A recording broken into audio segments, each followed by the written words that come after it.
Saudações investidores, agora o Bitcoin cotado a 10.536 dólares e hoje meu objetivo vai ser falar um pouco do dump que acabamos de ter. Dump que foi correlacionado ao S&P, que também caiu significativamente, e meu objetivo vai ser entender como esse movimento de preço impactou o Bitcoin. Nesse momento a gente tem um suporte muito importante abaixo que o preço não pode perder e formou uma zona de resistência importantíssima acima. Então, nosso objetivo no vídeo de hoje vai ser entender aí em diferentes tempos gráficos como nós podemos nos posicionar de uma maneira assertiva no Bitcoin para as próximas horas e para os próximos dias. Então, vamos para o vídeo.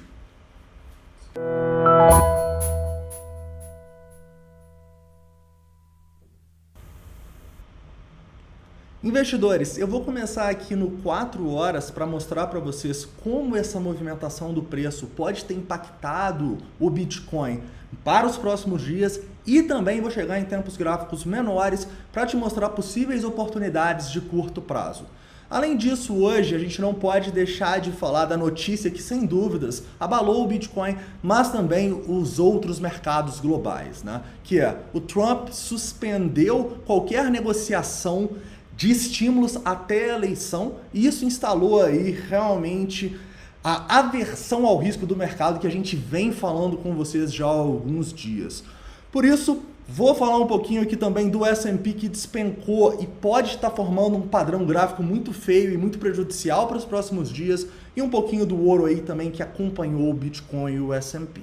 Além disso, hoje, além da nossa análise técnica completa, eu quero mostrar para você, numa análise de sentimento, onde as instituições estão posicionadas e porque essa constatação é extremamente importante para a gente entender onde realmente existem suportes e resistências. Então vamos lá, bem-vindos a Investidor Moderno. Eu já vou começar aqui no 4 horas mostrando para vocês que a gente não teve grande mudança aqui em relação ao nosso triângulo simétrico que a gente estava desenhando ontem, tá? É um triângulo simétrico aí que está muito bem definido para mim, e a gente teve mais um toque na parte superior deste triângulo ontem, quando a gente foi testar os 10.800. Nesse momento aqui, como a gente sabe que esse triângulo tem uma ligeira maior probabilidade de romper para baixo, eu me mantenho mais bearish no mercado, sempre lembrando vocês da constatação mais básica que a gente tem aqui, uma das mais importantes no criptomercado, que é o volume. Reparem que em toda essa alta a gente não teve nenhum volume no 4 horas superior a esse volume da queda que a gente teve hoje. Ou seja, quando a gente vê um movimento subir sem muito volume, isso tipicamente não é bom. E por quê? Principalmente por dois motivos. Porque quando você começa a subir sem volume, acaba que não existe tanta movimentação nesses pontos para criar suportes ou resistências significativos. Então, se o preço está subindo sem volume, quando ele começa a cair, não existe um suporte significativo aqui para segurar ele. É por isso que as tendências a gente gosta que tenham volume, ok? Essa é uma interpretação mais técnica. Uma interpretação mais de sentimento diz que se um movimento está acontecendo sem volume, é um movimento onde tipicamente a gente não está vendo muitas pessoas ficando presas. Ou seja, é um movimento onde as instituições não têm tanto interesse em manter ele para estopar e liquidar essas pessoas que estão ficando presas. Deixa eu explicar um pouco melhor. Quando a gente começa um movimento com muito volume, igual a gente está aqui, igual a gente estava aqui no dia 21 de setembro, por que é bom ver esse volume?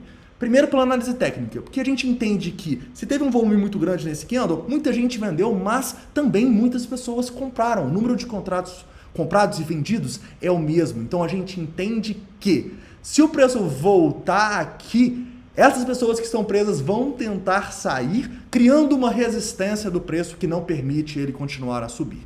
E qual que é o segundo ponto?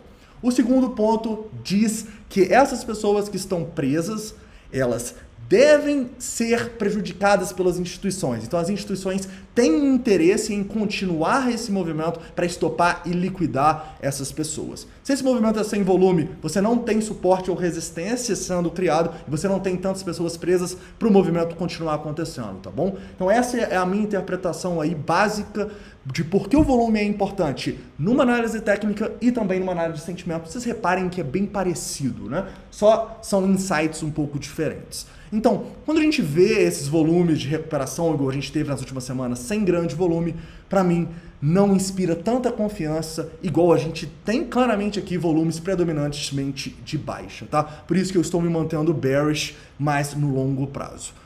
No 4 horas aqui, né? E quando eu vou ver isso mudar? Caras, para mim, muito claramente, a gente precisa romper esse triângulo para cima com volume. Se eu tiver um rompimento dessa região aqui agora, que a gente já rejeitou dos 10.800 com volume, eu já vou ficar bem mais positivo no Bitcoin e bem mais bullish, tá? Como eu disse ontem, eu continuo acreditando que uma confirmação maior seria os 11.000, mas depois dessa rejeição, se a gente passar dos 10.800, para mim, já passa a ser o ponto mais importante. Igual ontem era os 11.000, hoje já passa os 10.800. Então, muita atenção a essa zona, a esse topo é um topo extremamente importante.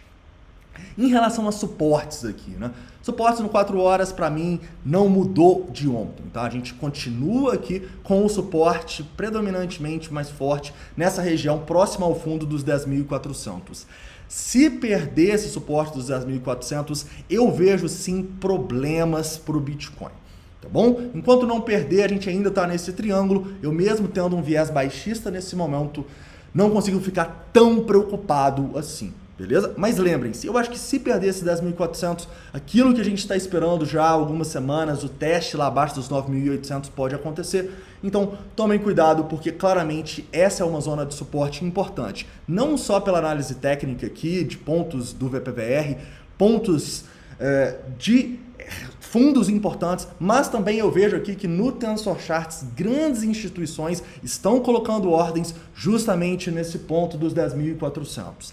Então, se a gente tiver um rompimento desses 10.400, pode ser o começo de um movimento muito forte. Então, é o ponto de suporte onde eu estou mais de olho aqui e vejo que sim, não vai ser fácil ultrapassar esses pontos aqui. Mas, realmente, se perder é um sinal de fraqueza muito grande, tá bom? Continuando aqui, agora falando um pouco das resistências, né?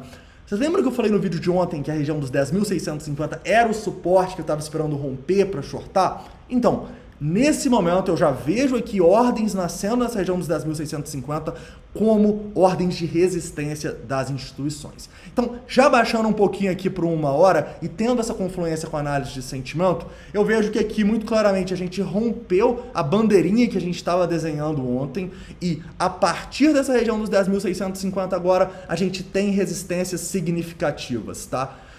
Essa região dos 10.650 aqui até a região dos 10.800 é uma região de extrema resistência e é uma região que se o Bitcoin conseguir ultrapassar, ele realmente estará demonstrando muita força, tá? Reparem que é o ponto de controle e é o ponto disparado aqui dos últimos dias onde tem mais movimentação.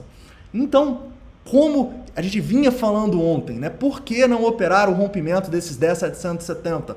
Justamente porque a gente vinha numa alta sem volume e a gente tinha muita ordem de instituição lá em cima para quê? Para distribuir. Então a gente tem aqui o clássico que a gente sempre fala com vocês, né? Rompimento de topo, o preço vai lá, já volta com um candle horroroso aqui, depois não consegue mais voltar lá. Lembrem-se dos 4 pontos da liquidez. Pessoas que operaram esse rompimento aqui dos 10.780, pessoas que foram estopadas e liquidadas, que estavam com stop ali em cima, e pessoas que foram operar a retração, correto? Nesse momento aqui, eu só vejo um cenário positivo para o Bitcoin se ele conseguir romper os 10.800. Antes disso, eu continuo acreditando em possibilidades de short. Se voltar aqui nos 10.650 de novo, para quem não pegou esse primeiro, certamente é uma nova oportunidade, tá? Uma oportunidade que claramente eu não vou querer estender muito meu stop, porque eu vejo que o Bitcoin está numa situação ruim, mas que se ele demonstrar força, ele pode voltar a subir, apesar de ser a menor probabilidade nesse momento, na minha opinião.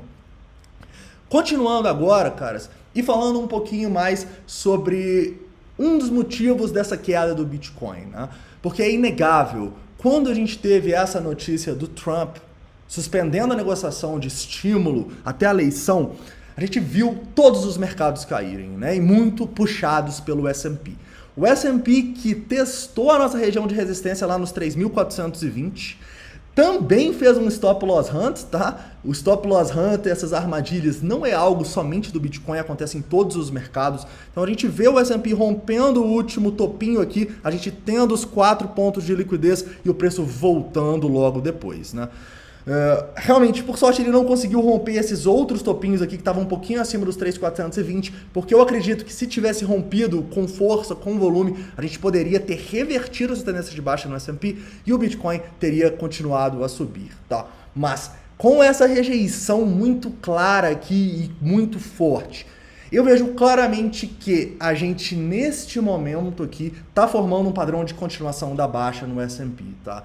E muito parecido com o Bitcoin. A única maneira que eu vejo da gente voltar a subir é demonstrando muita força aqui em breve na abertura dos mercados nos próximos dias e rompendo esses 3.420. Rompendo esses topos é um ótimo sinal para o S&P, é um sinal que o Bitcoin pode voltar a subir também, mas nesse momento aqui, até olhando o volume aqui do S&P futuros, a gente vê que os volumes de baixa estão muito mais predominantes do que essas altinhas que a gente teve, o que configura para mim também um padrão de continuação para a queda continuar no S&P, tá bom? E se continuar, se romper esse padrãozinho aqui, o suporte que a gente tem próximo dos 3.300, a gente pode ir rápido até os 3.200 e isso pode afetar claramente o Bitcoin. Só para mostrar para vocês também o quanto esses mercados estão correlacionados, o ouro fez basicamente a mesma coisa, né, caras? E lembrando um pouco para vocês, né, por que esses mercados estão correlacionados? Não tem a ver com Bitcoin ou com ouro ou S&P, não. Todos os mercados estão correlacionados por causa da aversão ao risco, tá? E eu fortemente acredito que o grande vilão por trás dessa aversão ao risco conjunta são as medidas monetárias tomadas pelos bancos centrais do mundo, em especial o Fed. Na mesma matéria aqui, falando do Trump suspendendo a negociação dos estímulos, a gente também tem outra parte onde o presidente do Banco Central dos Estados Unidos, Jerome Powell, fala algumas frases aqui, no mínimo questionáveis. Vou tirar das palavras dele. A expansão, no caso a expansão monetária, né, ainda está longe de ser concluída.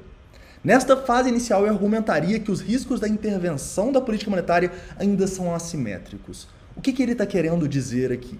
Ele está querendo dizer que, se não criar muito dinheiro do nada e se não fizer muitos estímulos, a economia pode sofrer. Então, para ele, o ideal, também nas palavras dele, os riscos de exagero parecem, por enquanto, menores. Mesmo que as ações de política monetária acabem se elevando maiores do que o necessário, elas não seriam desperdiçadas. O que ele está falando aqui é para imprimir o máximo possível e depois a gente vê qual é o real risco de se imprimir dinheiro infinitamente e jogar na economia, né? Parece até que ele nunca imprimiu, né? Parece que isso é algo que ele está discutindo começar a fazer. Mas não, a gente vê que os últimos meses foram os meses onde a gente teve um maior aumento do balanço do Fed. Esse aumento criado basicamente de dinheiro do nada, né? Então, para vocês terem noção, nos últimos meses, desde o coronavírus, o balanço do Fed aumentou cerca de 3 trilhões de dólares. 3 trilhões de dólares é aproximadamente 20 vezes o valor de capitalização de todos os bitcoins atualmente, que é cerca de 200 bilhões. Então eu realmente vejo que os mercados, eles estão de olho nesse risco inerente dessas políticas monetárias irresponsáveis, tá?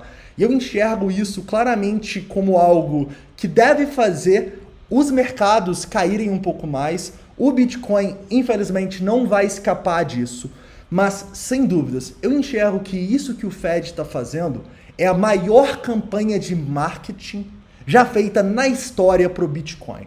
Porque a gente sabe que o Bitcoin ele tá aí justamente para combater essas políticas monetárias irresponsáveis, tá? Então, para mim, no curto prazo, isso pode impactar o Bitcoin e pode levar ele a corrigir um pouquinho mais, mas no longo prazo, isso vai ser muito bom para o Bitcoin e só vai mostrar cada vez mais que o dinheiro real é o dinheiro que nós damos valor, não o que o Estado dá. Correto? Investidores, então é isso, tá? Para resumir aqui no Bitcoin, eu realmente acho que a gente assumiu uma nova tendência de baixa aqui no curto prazo. Eu não me empolgaria acima enquanto o preço não romper os 10.800 e ficaria muito de olho nesse suporte nos 10.400. Se a gente tiver um pullbackzinho ali, quem sabe para testar os 10.650, podem ser novas oportunidades de short para quem não conseguiu pegar. Beleza? Então é isso, um forte abraço e até o próximo vídeo.